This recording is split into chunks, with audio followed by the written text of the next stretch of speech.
అలిఫ్ లామ్ మీమ్ జాలికల్ కితాబు లా రైబ ఫీహి హుదం లిల్ ముత్తఖీన్.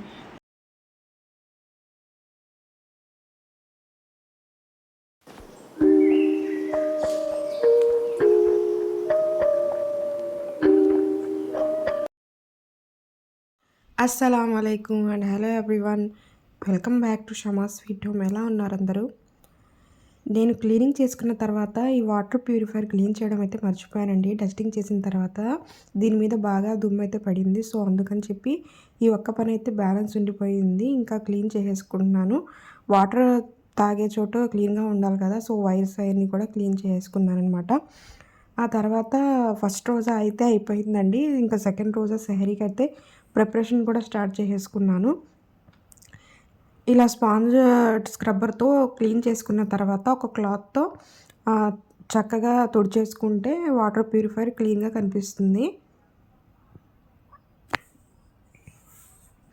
ఆ తర్వాత నెక్స్ట్ సెకండ్ రోజు సెహరీ కోసం అని చెప్పి నేను బగారా రైస్, ఇంకా చికెన్ కర్రీ, పెరుగు పచ్చడి అయితే చేశానండి. ఇంకా చికెన్ కర్రీకి కావాల్సిన ఆనియన్స్, గ్రీన్ చిల్లీ కట్ చేసుకొని పక్కన పెట్టుకున్నాను. చికెన్ కూడా శుభ్రంగా పసుపు వేసి వాష్ చేసుకున్నాను. తర్వాత కడాయిలో ఆయిల్ వేసుకొని ఆయిల్ బాగా హీట్ అయిన తర్వాత కట్ చేసిన ఆనియన్స్ ఇంకా గ్రీన్ చిల్లీస్ని యాడ్ చేసేసుకున్నాను.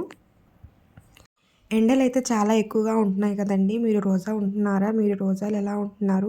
శారీ కోసం, ఇఫ్తారీ కోసం ఏం స్పెషల్ చేసుకున్నారు? కింద కామెంట్ సెక్షన్లో తప్పకుండా కామెంట్ చేయండి. ఆ తర్వాత పెరుగు పచ్చడి కోసం ఇక్కడ సన్నగా ఆనియన్స్ అయితే కట్ చేసుకుంటున్నాను. ఆనియన్స్, క్యారెట్స్ ఇంకా గ్రీన్ చిల్లీ కట్ చేసుకొని పెరుగులో అయితే యాడ్ చేసేసుకోవాలి. క్యారెట్స్ అయితే ఇలా చాపింగ్ బోర్డ్ తీసుకొచ్చాను కదా, నాకు చాపింగ్ బోర్డ్ మీద కట్ చేయడం అంటే చాలా ఇష్టం. అందుకని చాపర్లో కూడా వేయకుండా ఇలా సన్నగా చాపింగ్ బోర్డ్ మీద కట్ చేసుకుంటున్నాను. పెరుగు కొంచెం గట్టిగా ఉంటేనే మా ఇంట్లో పెరుగు పచ్చడి ఇష్టంగా తింటారు.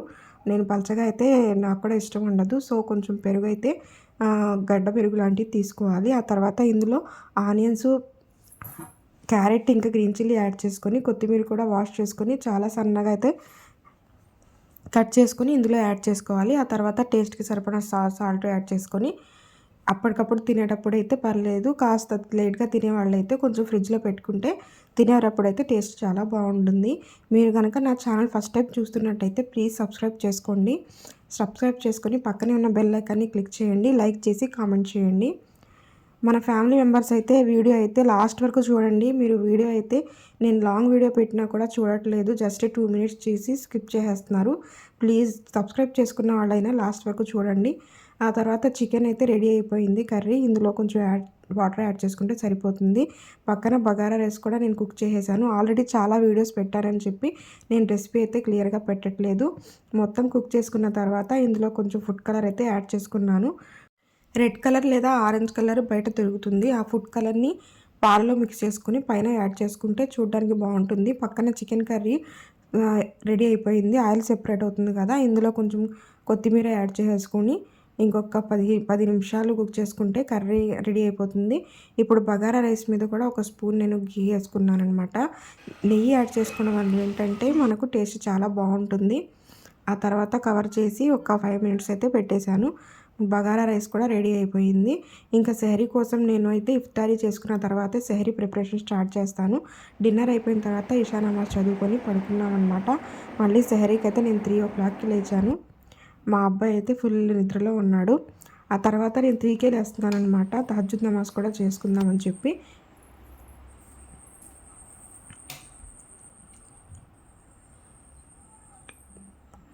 కిచెన్లో ఇంకా బయట లైట్ ఆన్ చేసుకొని బ్రష్ చేసేసుకొని ఇంకా వజూ చేసేసుకున్నాను అనమాట. మీలో ఎంతమంది తహజ్జుద్ నమాజ్ కోసం లేస్తున్నారు, ఇంకా ఎంతమంది రోజా ఉంటున్నారు కింద తప్పకుండా కామెంట్ చేయండి. తహజ్జుద్ నమాజ్ మాత్రం తప్పకుండా చదవండి. తహజ్జుద్ నమాజ్ చదవడం వల్ల ప్రతి దువా అయితే అల్లా తప్పకుండా నెరవేరుస్తాడనమాట. మీ దువాలో నన్ను కూడా గుర్తు చేసుకోండి. నా కోసం, నా పిల్లల కోసం ఖచ్చితంగా దువా చేయండి. నా యూట్యూబ్ ఛానల్ తొందరగా గ్రోత్ చేయాలని అయితే నేను చాలా కష్టపడుతున్నాను. మీరు కూడా ప్లీజ్ నన్ను ఫాలో చేయండి, సబ్స్క్రైబ్ చేయండి, ప్లీజ్ సపోర్ట్ చేయండి. ఆ తర్వాత ఫ్రిడ్జ్లో నుంచి పాలు అయితే బయట పెట్టేసుకుంటున్నానండి. ఎందుకంటే పాలు మనం టీ పెట్టుకునేటప్పుడు అప్పుడే కాకుండా కొంచెం ముందైతే పక్కన పెట్టేసుకోవాలి, లేకపోతే ఒకసారి టీ కూడా విరిగిపోతుంది. ఇంకా మా హస్బెండ్కి అయితే సెహరీలో టిఫిన్ చేసే అలవాటు ఉంది. అంటే ఒక్కొక్కళ్ళకి ఒక్కొక్క అలవాటు ఉంటుంది. కొంచెం రైస్ చేసి టిఫిన్ చేస్తారు. సో నేనైతే రాత్రి దోస పిండి ఉంటే అది కూడా ఫ్రిడ్జ్‌లో నుంచి తీసి బయట పెట్టేసుకున్నాను. నెక్స్ట్ తహజ్జుద్ నమాజ్ కోసం అయితే నేను రూమ్‌లోకి వచ్చేసాననమాట. తహజ్జుద్ నమాజ్ వల్ల చాలా ప్రయోజనాలు ఉన్నాయండి. మీకు తెలుసో తెలీదో కానీ దేవుడు ప్రతి ఒక్కళ్ళకైతే ఇలాంటి అవకాశం ఇవ్వరు. అవకాశం ఉంటే మాత్రం తప్పకుండా చదవడానికి ట్రై చేయండి. ఆ తర్వాత నమాజ్ చదువుకొని నేను జానీమాస్ కూడా ఇలాగ ఫోల్డ్ చేసి అక్కడ పెట్టేశాను. మళ్ళీ కిచెన్లోకి వచ్చేసి నా పనులకైతే స్టార్ట్ చేసేసాననమాట. ఇప్పటివరకు అయితే ఫోన్ తీసుకొనే షూట్ చేశాను. ఇంకా కుకింగ్ చేయాలి కాబట్టి నేను ట్రైపాడ్ అయితే యూస్ చేస్తున్నాను. ఇంకా night curry left over curry ఉంటుంది కదా సెహరీలో, అదే కొంచెం స్టవ్ మీద సిమ్లో పెట్టేసుకున్నాననమాట. ఆ తర్వాత దోసపిండి కోసం ఇంకా దోస ప్యాన్ తీసుకొని దోస వేయడం స్టార్ట్ చేసేసాను.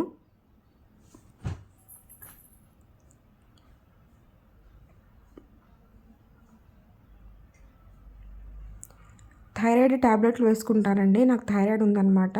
ఇంకా ఫుడ్ తినే ముందైతే 30 మినిట్స్ ముందైతే థైరాయిడ్ టాబ్లెట్ తీసుకోవాలి.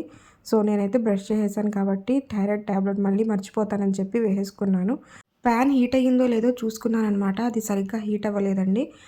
దోసలు వేసేటప్పుడు ప్యాన్ సరిగ్గా హీట్ అవ్వకపోతే దోసలు సరిగ్గా రావు. అందుకని చెప్పి నేను మిగిలిన పనుల కోసం అని చెప్పి అన్నం తినడానికి ప్లేట్స్ అన్నీ కబోర్డ్స్లో నుంచి తీసేసుకున్నాను.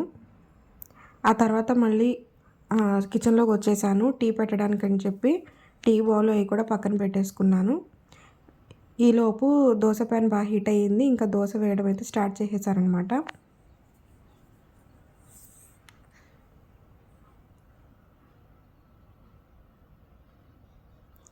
పిల్లలు ఉంటారు కాబట్టి ఇంట్లో పని అయితే టైంకి అవ్వాలంటే కష్టమండి.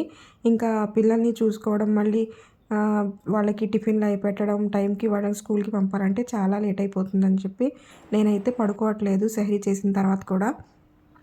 సెహరీ చేసి ఫజర్ నమాజ్ కూడా చదివేసుకొని పిల్లల్ని స్కూల్కి పంపించి పనులన్నీ చేసుకున్న తర్వాత అయితే కాసేపు రెస్ట్ తీసుకుంటున్నానండి. ఇంకా దోశలన్నీ ప్రిపేర్ చేసేసుకొని ఇంకా దస్తర్ వేసుకొని మొత్తం ప్లేట్స్ అవన్నీ తీసుకొని పక్కన పెట్టేసుకున్నాను. ఈలోపు మా హస్బెండ్ కూడా లేచి బ్రష్ చేసుకుని నమాజ్ చదువుకోవడానికి వెళ్ళారనమాట. నేను ఇఫ్తార్ వీడియో కూడా ఈ వీడియోలోనే పెడదాం అనుకున్నానండి. కానీ లెంత్ చాలా ఎక్కువైపోయింది. వీడియోస్ చాలా ఉన్నాయని చెప్పి నేను ఈ వీడియో అయితే కొంచెం లెంత్ తక్కువగానే పెడుతున్నాను. పక్కన టీ కోసం అని చెప్పి పాలు వేసి పంచదార టీ పొడి వేసుకొని ఇంకా టీ కూడా పెట్టేసుకున్నాను. మళ్ళీ సెహరీకి కూర్చొని మళ్ళీ రావడం అంటే కష్టం అని చెప్పి ఒకేసారి పనులన్నీ చేసేసుకుంటున్నాను. మళ్ళీ టీ అన్నీ కూడా రెడీ చేసుకొని తీసేసుకెళ్ళిపోయాను. ఈలోపు ఏమైందంటే ట్రైపాడ్ నుంచి కెమెరా అయితే ఫోన్లో ఆఫ్ అయిపోయింది. ఎందుకా అని చెప్పి చూస్తే నాకు మెమరీ మొత్తం ఫుల్ అయిపోయిందండి వీడియోస్తో. లాంగ్ వీడియోస్ డిలీట్ చేయమని చెప్పి నోటిఫికేషన్ అయితే వచ్చింది. అందుకని చెప్పి సెహరీ చేసిన వీడియో తీయలేకపోయాను. సెహరీ చేసిన తర్వాత మళ్ళీ కొంచెం పాత వీడియోస్ డిలీట్ చేసి మళ్ళీ వీడియో రికార్డ్ చేస్తున్నాను. ఫజర్ నమాజ్ కోసం అయితే కూర్చున్నాను. ఆ నమాజ్ అయిపోయింది. ఇంకా తస్బీ అయితే నేను వేళ్ళ మీదే చదువుతానండి. ఎందుకంటే రేపు హషర్ ఖయామత్ రోజు మన వేళ్ళు కూడా సమాధానం చెప్తాయి కదా. ప్రతి వేలికి 5 సార్లు చదువుకుంటే ఒక్క 5 వేళ్ళకి 25 సార్లు చదువుకోవచ్చు అనమాట. ఏ జిక్రైనా చేసుకోవచ్చు. ఆ తర్వాత మళ్ళీ ఖురాన్ చదువుకోవడానికైతే నేను ఇలాగ అగరబత్తీలు అయితే వెలిగించుకుంటాను. నాకు డైలీ మార్నింగ్ టైం ఇలా అగరబత్తీలు వెలిగించుకోవడం నాకు రోజు అలవాటు. ఎందుకంటే నాకు చాలా ఆ ఫ్రేగ్రెన్స్కి నాకు పాజిటివ్గా అనిపిస్తుంది. మార్నింగ్ కొత్తగా ఉన్నట్టు అనిపిస్తుంది. అందుకని చెప్పి ఇలా అగరబత్తీలు పెట్టేసుకొని నేను ఖురాన్ చదువుకోవడానికైతే కూర్చున్నాను. పక్కన ఈ కార్డు ఉంది కదా, ఈ కార్డు మసీద్లో అయితే ఇచ్చారండి. ఇందులో అయితే చాలా క్లియర్గా సెహరీ దువా ఇంకా ఇఫ్తార్ దువా అయితే మెన్షన్ చేశారు. ఇంకా సెహరీ ఇఫ్తారీ టైమ్స్ ఏంటి, ఏ టైంలో సెహరీ ఖతం చేయాలి, ఏ టైంలో ఇఫ్తార్ చేయాలి అని చెప్పి చాలా క్లియర్గా డేట్స్ టైమ్స్ అయితే ఇచ్చారు. ఈ కార్డు ప్రతి ఒక్కళ్ళు ఇంట్లో పెట్టుకోవడానికి ట్రై చేయండి. అంటే చాలామంది మసీద్లో చెప్పేవి వినిపించవు కదా, అందుకని చెప్పి ఈ కార్డ్ని ఫాలో అయిపోతే సరిపోతుంది. మా చోటు అయితే ఏంటి ఈ టైంలో ఏం చేస్తున్నారని చెప్పి బయట నుంచి చూస్తుంది లోపలికి వచ్చి. ఆ తర్వాత నేను ఖురాన్ చదువుకోవడానికి అయితే కూర్చున్నాను.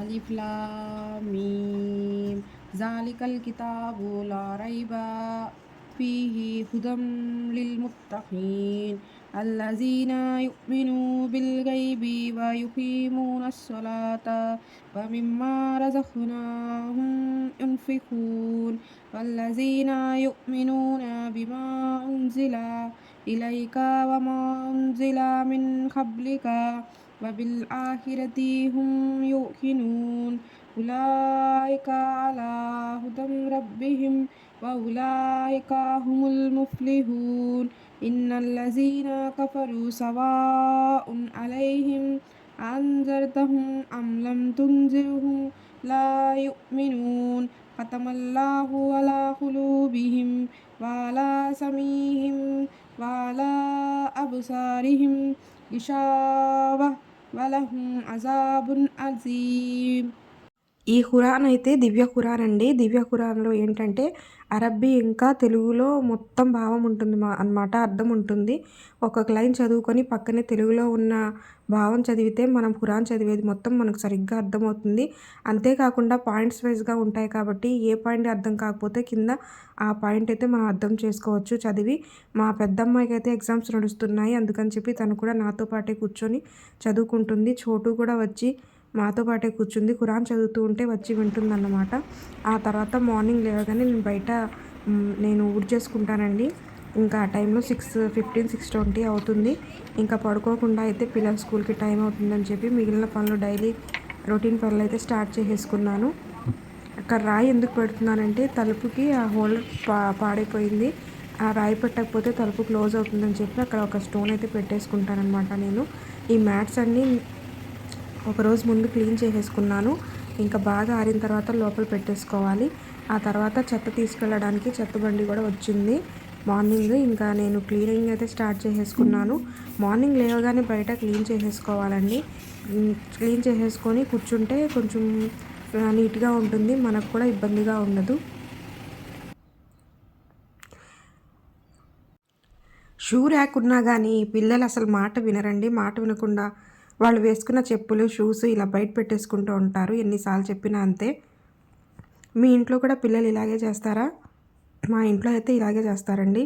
ఇంకా చోటు అయితే బయట సౌండ్ వస్తుంది, ట్రాక్టర్ సౌండ్ అని చెప్పి వచ్చి చూస్తుంది. ఏమైందా అని చెప్పి దానికి క్యూరియాసిటీ అనమాట. చూడండి ఎలా చూస్తుందో, ఏమొస్తుంది ఏమైందా అని చెప్పి. ఇంకా మార్నింగ్ నుంచి అక్కడ కూర్చొని చూస్తూ ఉంటుంది వెళ్ళే వాళ్ళని వచ్చేవాళ్ళని. ఇంకా నేను పిల్లల్ని కూడా నిద్రలేపి ఇంకా బ్రష్ చేసుకోమని అయితే చెప్పేశాను. ఇలా నేను డస్టింగ్ చేసేసుకుంటానండి. రోజు డస్ట్ పడుతూనే ఉంటుంది. అందుకని చెప్పి ఊడ్చేటప్పుడు బయట క్లీన్ చేసేసుకుంటే ఎక్కువగా క్లీన్ చేసుకోవాల్సిన అవసరం అయితే ఉండదు.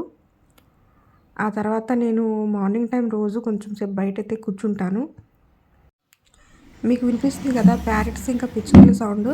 ఆ సౌండ్ అంటే నాకు చాలా ఇష్టం. అందుకని కూర్చొని కాసేపు రిలాక్స్గా ఆ సౌండ్స్ వింటూ ఉంటాను. పిల్లలకి జడలు కూడా నేను బయటే కూర్చొని వేస్తారనమాట.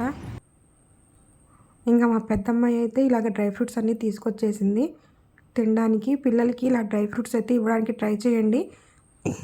చాలా వీక్ అయిపోయిందండి మా అమ్మాయి అయితే ఇంకా హెల్త్ ఇష్యూస్ వల్ల. పిల్లలు ముగ్గురు కూడా చికెన్ పాక్స్ వచ్చి చాలా వీక్ అయిపోయారు. ఇంకా అందుకని చెప్పి డైలీ వాళ్ళకి కొంచెం డ్రై ఫ్రూట్స్ అయితే పెడుతున్నానమాట. చికెన్ పాక్స్ వచ్చిన తర్వాత చికెన్ తినకూడదని చెప్పారు. సో నేనైతే ఇంకా ఎగ్ అయితే పెట్టడం మానేశానండి. ఇంకా కొన్ని రోజుల తర్వాత ఇవ్వచ్చు అని చెప్పి డ్రై ఫ్రూట్సే ఇస్తున్నాను. ఇలా పిల్లలకి హెల్తీ ఫుడ్ ఇవ్వడం వల్ల ఇప్పటి నుంచే వాళ్ళకి ఇమ్యూనిటీ గ్రోత్ అనేది ఉంటుంది.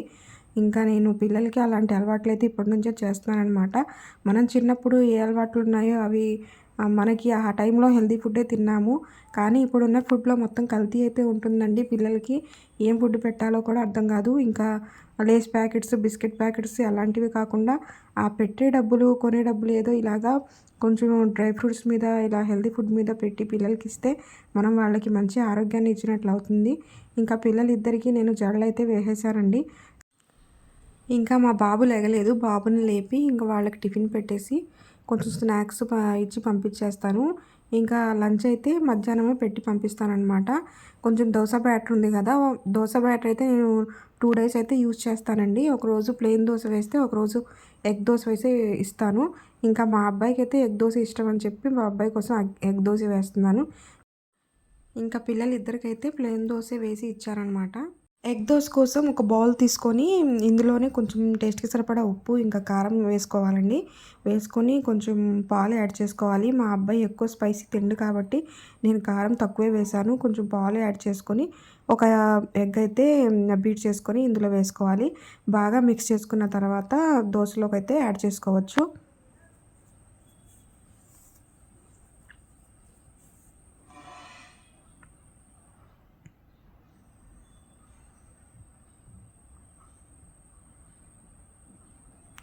నెక్స్ట్ వీడియోలో అయితే నేను సెకండ్ డే రోజు రోజాలో ఏ ఇఫ్తారీ చేశాను, ఇంకా డే నుంచి ఈవినింగ్ వరకు అయితే నేను పిల్లల్ని స్కూల్కి పంపించారు తర్వాత ఏం పనులు చేసుకున్నాననే వీడియో అయితే పెడతాను. తప్పకుండా చూడండి. ఒక ఇంట్రెస్టింగ్ రెసిపీతో అయితే మీ ముందుకు వస్తాను. ఇంతవరకు నా ఛానల్ని సబ్స్క్రైబ్ చేసుకోకపోతే ప్లీజ్ సబ్స్క్రైబ్ చేసుకోండి. పక్కనే ఉన్న బెల్ ఐకాన్ క్లిక్ చేసి లైక్ చేయండి, కామెంట్ చేయండి. మీ ఫ్యామిలీ మెంబర్స్కి తప్పకుండా నా వీడియోని షేర్ చేసి సబ్స్క్రైబ్ చేసుకోమని అయితే చెప్పండి. మీరు చేసే ప్రతి లైక్, ప్రతి కామెంట్ వల్ల నాకు మోటివేషన్ అయితే వస్తుందండి. ప్లీజ్ సపోర్ట్ చేయండి. వీడియో అయితే లాస్ట్ వరకు చూడడానికి ట్రై చేయండి. జస్ట్ చూసి అలా ఉండకుండా ఒక లైక్ అయితే తప్పకుండా చేయండి. దోశ వేసుకున్న తర్వాత ఇంకా పైన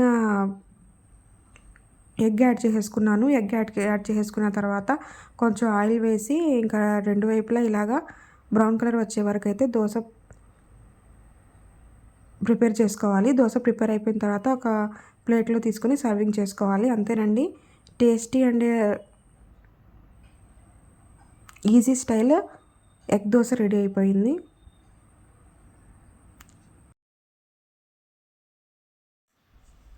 అలాగే మిగిలిన ఇద్దరు పిల్లలకు కూడా నేను టిఫిన్ ప్రిపేర్ చేసి పెట్టేశాను.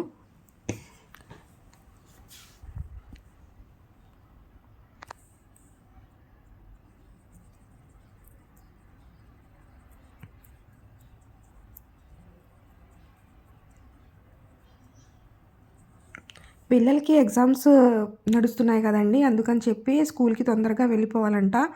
మామూలుగా అయితే 8:20 కల్లా అక్కడ ఉండాలని చెప్తారు స్కూల్‌లో. కానీ ఇప్పుడైతే 8:05కి, 8కే వెళ్ళిపోతున్నారండి. ఇంకా మా అబ్బాయి కోసం అయితే వాటర్ బాటిల్‌లో వాటర్ పెట్టి ఇచ్చేశాను. స్నాక్స్ అవన్నీ వాళ్ళు బ్యాగ్‌లో పెట్టేసుకున్నారు. వీడియో అయితే లాస్ట్ వరకు చూసారు కదా! నచ్చితే ప్లీజ్ సబ్స్క్రైబ్ చేసుకోండి. ఇంకా నెక్స్ట్ వీడియోలో అయితే కలుస్తానండి. సబ్స్క్రైబ్ చేసుకోండి. Thank you so much for watching.